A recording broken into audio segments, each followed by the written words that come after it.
Welcome back. Tonight we have an exclusive, in-depth story about the Mafia right here in Central PA. Now, our Scott Mattis spoke with the grandson of the last Mafia kingpin of Johnstown that finally came to an end after someone lost their life. I wrote a book called Small Time about my grandfather, who I was named after, who with his brother-in-law, they ran the mob here in my hometown. That hometown is Johnstown, Pennsylvania. And just like many grandsons to Mafia members, Russell at such a young age did not exactly know the family business. But I also knew that, we don't really talk about that. So I didn't think about it. But in reality, Russell's grandfather was a kingpin in the Central Pennsylvania Mafia. So what exactly were they doing? They were running gambling.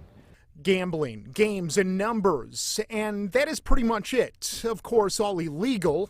My grandfather was always this kind of mysterious figure. You see, back then, there wasn't a lot to do for entertainment in Central PA, so illegal gambling fit the bill, and it also paid the bills.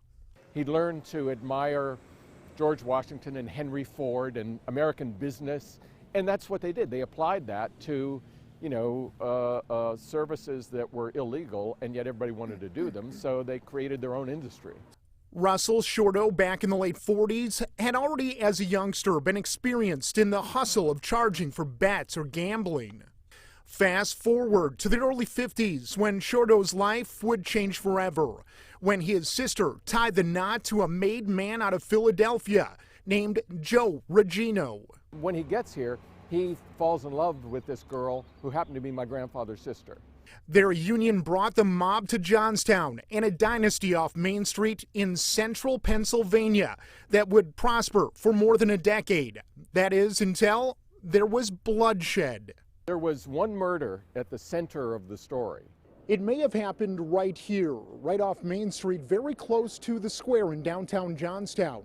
The bookie, I'm told, always carried a large amount of cash with him. When he disappeared, he was found more than 30 miles away in a ditch. No charges were ever filed. And that was the beginning of the end for the Johnstown Mafia. This happened right as Kennedy was coming into the White House, and Bobby Kennedy was the new Attorney General, and he came in with this commitment to crack down on the mob.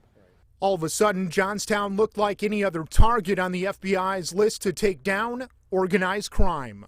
The cops were on them, the FBI was in town, and they shut down their operation and everything, so it all came to an end. Memories are all that's left of this mob story on Main Street and the Mafia in Johnstown, Pennsylvania. Scott Mattis, WTAJ News.